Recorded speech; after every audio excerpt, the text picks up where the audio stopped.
Hello everyone, welcome to advance learning by Rakesh sir. आज discuss करेंगे ये इलेक्शन कमीशन का डेटा है, द हिंदू के द्वारा दिया गया है। इलेक्शन कमीशन का जो डेटा है, द हिंदू न्यूज़पेपर है, नेशनल न्यूज़पेपर है, इसके द्वारा दिया गया है।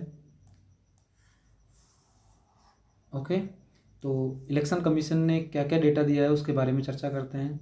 इलेक्शन का क्या महत्व है और आज कितने लोग, कितने सिटीजन्स पार्टिसिपेट करने वाले हैं इसमें इलेक्शन में, उनके बारे में डिस्कस करेंगे।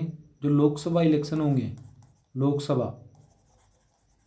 लोकसभा इलेक्शन होंगे 2024, उसके बारे में डिस्कस करेंगे।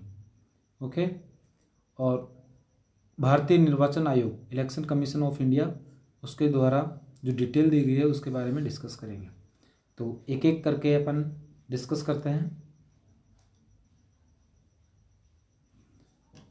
इलेक्शन कमीशन के द्वारा बताया गया है कि जो इलेक्शन होंगे लोकसभा के 2024 के, वो 7th फेज़ में होंगे। कितने फेज़ में होंगे? 7th फेज़ में। 7th फेज़ में होंगे। Poll phase two kick off on April 19, मतलब अप्रैल 19 से स्टार्ट होंगे। अप्रैल 19 से स्टार्ट होंगे और जून फर्स्ट जून तक चलेंगे, 1 जून तक। और जो इसका रिजल्ट है, मतलब काउंटिंग जो स्टार्ट होगी, वोट की काउंटिंग जो स्टार्ट होगी वो 4 जून तक होगी, 4 जून तक। ओके, तो ये बिग काउंट है। इसके बारे में चर्चा कर लेते हैं कि कौन कौन सी जगह क्या क्या, ये टेबल क्या शो कर रखी है। मतलब अप्रैल 19 से जून 1 तक इलेक्शन होंगे, 7th फेज में होंगे। और जो काउंटिंग स्टार्ट होगी वो 4 जून से स्टार्ट होगी। कब से स्टार्ट होगी? 4 जून से। असेंबली इलेक्शन कहाँ कहाँ पे? अरुणाचल प्रदेश, सिक्किम। यहाँ पे जो असेंबली इलेक्शन है, वहाँ के जो एमएलए के जो इलेक्शन है, वो भी 19 अप्रैल से स्टार्ट होगी, 19 अप्रैल 2024। और assembly election in Andhra Pradesh में, असेंबली इलेक्शन लोकसभा के इलेक्शन के साथ ही असेंबली इलेक्शन भी होगी कई स्टेट में। तो आंध्र प्रदेश के जो इलेक्शन है वो मई 13 से स्टार्ट होंगे। आंध्र प्रदेश के इलेक्शन जो है वो असेंबली इलेक्शन वो मई 13 को होंगे। और द इलेक्शन टू उड़ीसा, जो उड़ीसा इस असेंबली है, उड़ीसा लेजिस्लेटिव असेंबली है, उसके जो इलेक्शन है वो मई 13 को ही होंगे, मई 20 को होंगे, मई 25 को और जून 1 को। ऐसे ये भी अलग अलग फेज़ में होगा। ओके, यदि लोकसभा की जो इलेक्शन है कब, कौन से फेज़ में, किस फेज़ में, कौन से स्टेट में, कौन कौन सी तारीख को होंगे, तो आप इस QR कोड को स्कैन करें और आप पता कर सकते हैं। इस QR कोड में आपको सारा बता देगा कि कौन से स्टेट के, कौन सी प्लेस के कब कब इलेक्शन होंगे, किस फेज़ में इलेक्शन होंगे, किस तारीख को इलेक्शन होंगे, आप डेटा पता कर सकते हैं। तो अब ये डेटा के बारे में चर्चा करते हैं कि क्या क्या डेटा है। तो इससे पता चलता है कि जो भी, जैसे फर्स्ट 19 अप्रैल को जो इलेक्शन होंगे, 19 अप्रैल को वो 21 स्टेट यूटी में होंगे। और वो फर्स्ट जो फेज़ होगा वो कितने सीट के लिए होगा? 102 सीट के लिए। अब इसमें आपको बताएं कि कौन कौन से स्टेट मेजरली इसमें 19 अप्रैल से स्टार्ट हो जाएंगे।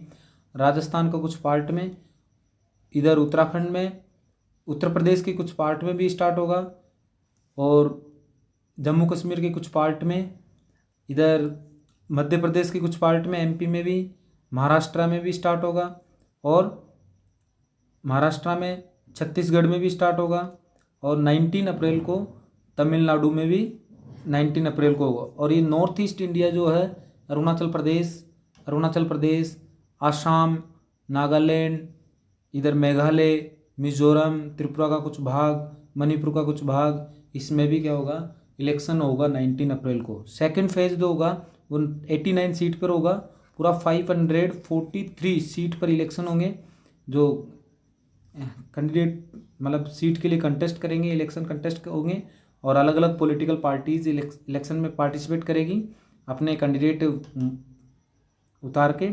एंड जो 89 सीट पर जो इलेक्शन होंगे वो सेकंड फेज में जो इलेक्शन होंगे वो 26 अप्रैल को होगा। और 26 अप्रैल को किसी स्टेट में होंगे, एक तो कर्नाटका के कुछ भाग में, केरला के कुछ भाग में, महाराष्ट्र के कुछ भाग में, और एमपी में, राजस्थान में इलेक्शन होंगे। राजस्थान में 2 फेज़ में कंप्लीट हो जाएंगे इलेक्शन, एक तो 19 अप्रैल को और 19 अप्रैल को, और एक 26 अप्रैल को। 26 अप्रैल को इस दिन इलेक्शन राजस्थान में हो जाएंगे। और बाकी स्टेट में अलग अलग हिसाब से होंगे। जैसे मान लो आपसे पूछे कि 3rd फेज़ के जो इलेक्शन है वो 7 मई को होंगे। किस तारीख को होंगे? 7 मई को, 7 मई 2024। और ये कहाँ कहाँ पे होंगे? तो गुजरात में, इधर महाराष्ट्र और गोवा, कर्नाटका, छत्तीसगढ़, उत्तर प्रदेश, यूपी, एमपी, इनमें होंगे। एंड नेक्स्ट 4th फेज़ के जो इलेक्शन है मई 13 को होंगे और 96 सीट पे होंगे। और वो इलेक्शन कहाँ कहाँ पे होंगे? जैसे तेलंगाना हो गया, महाराष्ट्र का कुछ भाग हो गया, एमपी का कुछ भाग हो गया, इधर आंध्र प्रदेश में जो इलेक्शन होंगे लोकसभा सीट के लिए वो कब होंगे? 13 अप्रैल को होंगे। ऐसे 5th फेज़ में जो होगा, 5th फेज़ में मई 20 को होगा। और मई 2024 को जो इलेक्शन होगा वो कहाँ कहाँ पे होगा? महाराष्ट्र का कुछ भाग है, और ऐसे ही महाराष्ट्र, यूपी का कुछ भाग है, जम्मू एंड कश्मीर का कुछ, लद्दाख में, और जम्मू कश्मीर का कुछ भाग, जो लद्दाख यूटी है उसका जो पूरा एरिया है वहाँ पे जो 20 मई को इलेक्शन होंगे। नेक्स्ट जो 6th फेज़ का जो इलेक्शन है वो 6th फेज़ का इलेक्शन है जो 25 मई को होगा 2024 को। 57 सीट के लिए होगा, 7 स्टेट में होगा। ये 7 स्टेट मेजरली कौन से स्टेट है? एक तो उड़ीसा है, वेस्ट बंगाल है, और बिहार है, उत्तर प्रदेश का कुछ भाग है, यहाँ पे इलेक्शन होंगे। एंड हरियाणा है, यहाँ पे इलेक्शन होंगे। नेक्स्ट 7th फेज़ में जो 57 सीट पे 7th फेज़ में होंगे, 7th फेज़ में 57 सीट पे होंगे। और ये जून 1 को होगा। जून 1 को लास्ट फेज़ है, 7th फेज़ लास्ट फेज़ है, ये जून 1 को होगा। एंड क्या क्या इसमें कितने लोग पार्टिसिपेट करेंगे? पोलिंग जो एक्सरसाइज होगी वो जून 1 तक चलेगी, और जून 4 को काउंटिंग स्टार्ट हो जाएगी। कितने वोट किस एमपी को मिले हैं लोकसभा सीट के लिए। India go to the poll from 19 April से स्टार्ट करेगा। 1 जून तक इलेक्शन होंगे, 7th फेज़ में होंगे पूरे, 7 फेज़ में स्टार्ट होंगे। एंड 543 मेंबर्स के लिए इलेक्शन लड़े जाएंगे। 18th लोकसभा इलेक्शन कंटेस्ट किए जाएंगे, जिसमें पूरे 7th फेज़ में इलेक्शन होंगे। एंड ये अनाउंस होंगे, जो इलेक्शन कमीशन ने अनाउंस किया था सैटरडे को। इसके साथ ही सिमल्टेनियसली कुछ इलेक्शन लेजिस्लेटिव असेंबली के भी इलेक्शन होंगे, जैसे आंध्र प्रदेश, उड़ीसा, सिक्किम, अरुणाचल प्रदेश, इनमें भी इलेक्शन, जो एमएलए के जो इलेक्शन है सीएम के लिए, वो भी यहाँ अभी से स्टार्ट होंगे। जो डेट बताई गई है कब कब होंगे, अभी पहले भी बताई थी कि 19 अप्रैल को, 26 अप्रैल को, 7 मई को, 13 मई को, 20 मई को, 25 मई को, और जून 1 को। बिहार, वेस्ट बंगाल, उत्तर प्रदेश, यहाँ पे जो वोटिंग होगी वो 7 फेज़ में होगी, अलग अलग फेज़ में होगी। कुछ स्टेट है जहाँ पे 2 फेज़ में कंप्लीट हो जाएंगी। जो काउंटिंग है वोट की वो जून 1 को होगी। एंड सिक्किम के जो वोट है वो असेंबली इलेक्शन है वो अप्रैल 19 को होंगे। आंध्र प्रदेश के मई 13 को होंगे। उड़ीसा असेंबली के इलेक्शन 4 फेज़ में होंगे। और ये भी कब 13 अप्रैल, 20 मई, 25 मई और जून 1 में होंगे। एंड जो इसमें इसे बता रखा है कि जो टोटल कितने कैंडिडेट पार्टिसिपेट करेंगे, जो टोटल एलिजिबल जो इलेक्टर है, टोटल वोट देने वाले हैं वो 96.8 करोड़ टोटल वोटर्स है। इसमें से 1.82 करोड़ तो फर्स्ट टाइम वोटर है, मतलब फर्स्ट टाइम वोट देंगे वो, जो 1.82 करोड़, 1 करोड़ 82 लाख, इतने तो फर्स्ट टाइम देंगे। Standing on history PM and ready, इसमें प्राइम मिनिस्टर ने कुछ बोला है कि हम तैयार है, और डिक्लेयर कर दिया है कि हमारी जो नेशनल डेमोक्रेटिक अलायंस है वो क्या है, एनडीए, वो फुली प्रिपेयर है पोल्स के लिए। और इलेक्शन कंटेस्ट कराने के लिए, और एक तरह से ये बता रखा है ना, कि सब अपनी अपनी पार्टी अपने अपने विचार व्यक्त करती है। और यहाँ पे जो कॉन्फ्लिक्ट बता रखा है कि मतलब जो एथनिक कॉन्फ्लिक्ट है वो नहीं होंगे इस कोड ऑफ कंडक्ट में। कोड ऑफ कंडक्ट क्या होता है, तो कोड ऑफ कंडक्ट के बारे में चर्चा कर लेते हैं। With the poll date having been announce, poll की जो डेट है 7 फेज होंगे टोटल, उसकी जो डेट अनाउंस कर दी है। इसमें जो मॉडल कोड ऑफ कंडक्ट है, इसमें बताया गया है कि कोई भी कॉन्फ्लिक्ट नहीं होंगे, कोई भी मतलब एथनिक कॉन्फ्लिक्ट नहीं होंगे। इसमें मतलब रोक दिया जाता है, डिक्लेरेशन कर दिया जाता है कि मतलब सारी जितने भी चैलेंजेस है वो सब, मतलब मसल्स पावर का कोई यूज़ नहीं कर सकता, मनी पावर का मिस फॉर्मेशन नहीं कर सकता, मिस इन्फॉर्मेशन नहीं कर सकता, एंड एमसीसी का यही मतलब वायलेशन नहीं कर सकता कोई भी। यदि वायलेशन करता है तो उसका मतलब उसको सज़ा होती है। नेक्स्ट, जो सेकंड लार्जेस्ट पोल है वो इसी फर्स्ट जो पोल हुए थे वो कब से कब तक हुए थे। The longest so far was the country first general election which was held over 5 month between, मतलब 5 महीने चले थे।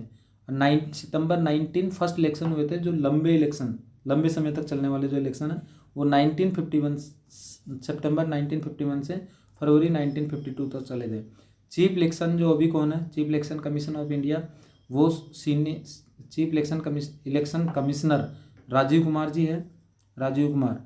उन्होंने भी अनाउंस कर दिया है कि जो पोल का शेड्यूल वही 7 पेज में होंगे total vote, and 2 new election commissioner Gyanesh Kumar और SS संधू जी, इन्होंने मिलकर मतलब अनाउंस किया है कि वोट भी होंगे जो वोट है। एंड मिस्टर राजीव कुमार ने कहा है कि 26 assembly constituency will also held alongside the Lok Sabha and 4 state, मतलब एक तरह से 26 कॉन्स्टिट्यूएंट असेंबली के साथ जो भी लोकसभा के इलेक्शन है उसके साथ साथ कहीं कुछ स्टेट में लेजिस्लेटिव असेंबली के इलेक्शन भी होंगे। 4 स्टेट में होंगे, Sikkim, Andhra Pradesh, Orissa, Arunachal Pradesh. And total voters कितने पार्टिसिपेट करेंगे, 96.8 करोड़। एंड इसमें से 49.7 करोड़ तो मेन होंगे और 47.1 करोड़ वेमेंस होंगे। इसमें 1.82 करोड़ फर्स्ट टाइम इलेक्टर होंगे, जिसमें से 85 लाख जो नए फर्स्ट टाइम इलेक्टर है वो 85 लाख तो कौन है, वेमेंस है। एंड कुमार ने ये भी बताया कि राजीव कुमार ने, इलेक्शन कमिश्नर ऑफ इंडिया ने ये बताया कि 948 वुमेन फॉर एवरी 1000 मैन, इतने मतलब साइनिफिकेंटली इम्प्रूव हुई है मतलब एक तरह से वोटर्स में। एंड जो 12 स्टेट में जो 85 से ऊपर वाले जो एज है वो भी मतलब इलेक्शन वोट देने में पार्टिसिपेट करेंगे। 40% डिसेबिलिटी है।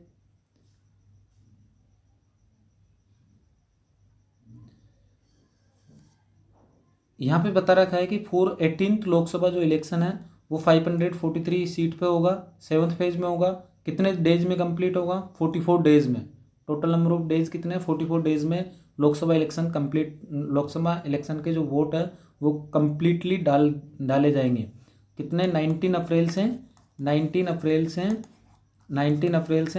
1 जून तक 102 सीट पर 19 अप्रैल को होगा फेज़ 1, 26 अप्रैल को सेकंड फेज़ है, 7 मई को थर्ड फेज़ है, और मई 13 को फोर्थ फेज़ है, और 5th नंबर का फेज़ जो है 20 मई को है, और फेज़ नंबर 6 है जो 25 मई को डलेगा वोट। और जो 1 जून को 7th एंड लास्ट फेज़ है वो 57 सीट के लिए होगा। जो वोट की काउंटिंग है वो जून 4 से स्टार्ट हो जाएगी। अंडमान निकोबार आइलैंड है यहाँ पे भी वोट मतलब वोटर्स पार्टिसिपेट करेंगे। यहाँ पे भी कुछ फेज में बताएंगे। यहाँ पे election commissioner Rajiv Kumar and chief election commissioner Rajiv Kumar है, और इलेक्शन कमिश्नर है ज्ञांश और SS Sandhu ji.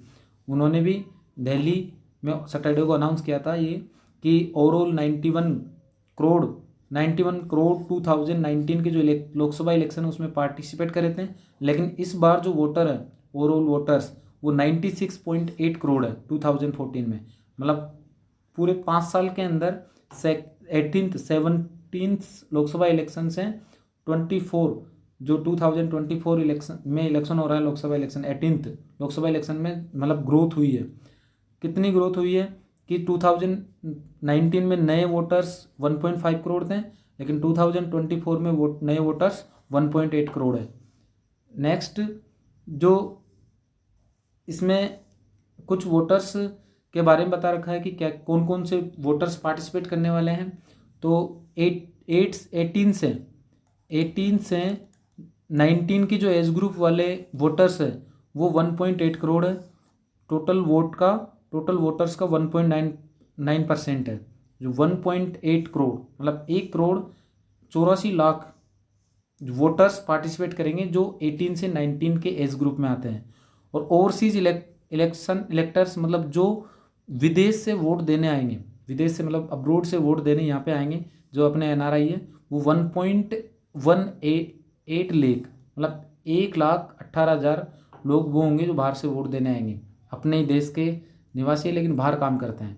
And 88.3 lakh voters वो होंगे जो डिसेबिलिटी है और वोटर्स एज ओवर 100 मतलब 2.18 लाख वोटर्स वो है जो 100 से ऊपर की ज़्यादा एज है, मतलब उनकी एज 100 से ऊपर है, वो 2.18 लाख होंगे।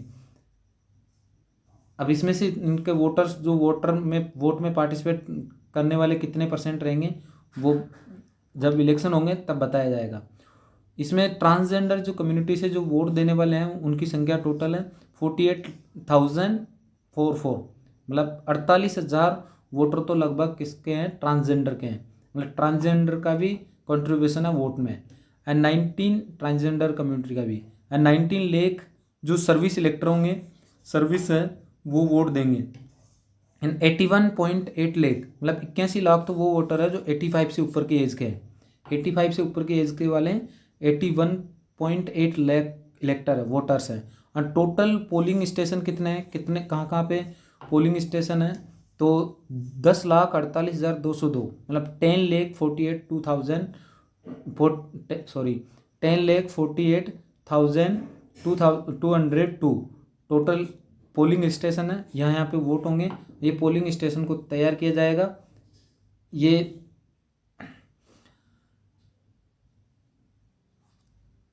इन्फॉर्मेशन आपको अच्छी लगी है तो आप इसे लाइक कीजिए और इस वीडियो को और हमारे इस चैनल को सब्सक्राइब कीजिए। Thank you.